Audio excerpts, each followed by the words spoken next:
پری کا تحفہ۔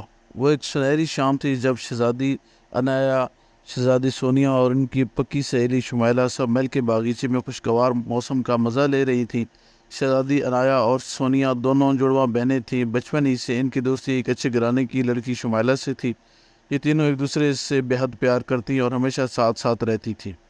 اس شام وہ سب باغیچے میں بیٹھی مختلف موضوعات پر باتیں کر رہی تھی کہ اچانک ایک خوبصورت پرندہ ان سے کچھ فاصلے پر آ کر گرا۔ ان تینوں نے جب اس کے پاس جا کر دیکھا تو معلوم ہوا کہ وہ زخمی ہے۔ انہوں نے پرندے کی مرہم پٹی کی اور اس کو اکیلے چھوٹا سا گھونسلہ بنا دیا تاکہ وہ اس میں آرام سے رہ سکے۔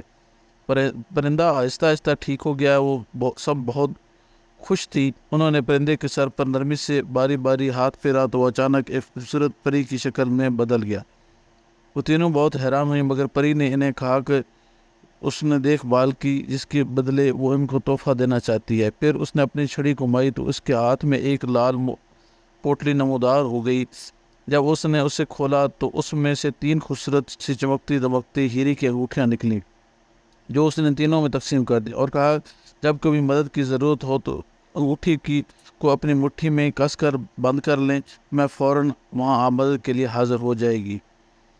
وہ تینوں یہ بات سن کر تھوڑی حیران ہوئی، مگر پھر انہوں نے سوچا کہ اس طرح تو اس کی ہر مشکل آسان ہو جائے گی، تو انہوں نے پری کا شکریہ ادا کیا اور محل میں چلی گئیں۔ دن یوں ہی گزرتے گئے اور تینوں پکی سہیلیاں 21 سال کی ہو گئیں تو ان کے والدین کو فکر ستانے لگی۔ فکر کیوں نہ ہوتی، کیونکہ ان کے ملک کا رواج یوں تھا کہ اگر کسی بھی لڑکی کی عمر 21 سال کی عمر تک شادی نہیں ہوتی تو اسے 1 سال تک ملک کے سب سے پرانے جنگل میں، جہاں ہر طرح کے جانور اور ہر طرح کے کیڑے مکوڑے پائے جاتے تھے، چھوڑ دیا جاتا۔ وہاں اپنے گھر کا کوئی سامان بھی نہیں لے جایا جا سکتا تھا۔ سب اسی فکر میں مبتلا تھے کہ اچانک چند آدمی آئے جو زبردستی شہزادی سونیا اور عنایا کو ان کی سہیلی شمیلہ کے ساتھ جنگل تک لے گئے۔ وہ تینوں 3 الگ الگ سمتوں میں جائیں گی اور کوئی نہ کوئی راستہ ڈھونڈیں گی تاکہ اس جنگل سے باہر نکل سکیں۔ آخر تینوں کے راستے جدا ہو گئے۔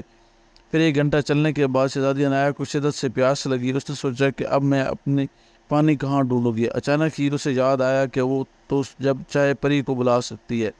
اس نے فوراً اپنی انگوٹھی اتار کر اپنی مٹھی میں کس کر پکڑی تو ایک زوردار جھٹکا ہوا اور پھر پری وہاں آ گئی اور اس نے شہزادی عنایا سے پوچھا کہ کیا کام ہے، تو عنایا نے اسے کچھ بتایا۔ پھر پری نے مسکرا کر عنایا کی طرف دیکھا اور وہاں سے غائب ہو گئی۔ شہزادی سونیا ایک پیڑ کے پاس آ کر بیٹھ گئی اور رک گئی کہ اچانک کسی نے اس کے سر پر ہاتھ پھیرا اور وہ بے ہوش ہو گئی۔ ایسا ہی کچھ شمیلہ کے ساتھ ہوا۔ پھر اچانک شمیلہ اور سونیا آنکھ کھولی تو انہوں نے دیکھا کہ شہزادی عنایا کھڑی مسکرا رہی تھی اور وہ لوگ جنگل کے بجائے اپنے محل کے کمرے میں تھی۔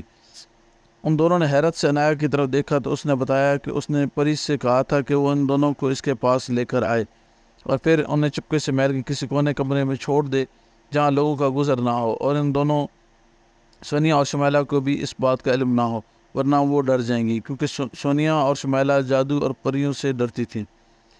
پھر پری مزے کے کھانے لے کر حاضر ہوئی۔ اسی وقت سونیا اور شمیلہ کا ڈر ختم ہو چکا تھا۔ پھر عنایا نے پری سے کہہ کر کہ ملک اس رواج کو ختم کروا دیا اور پھر سب لوگ خوشی خوشی رہنے لگے۔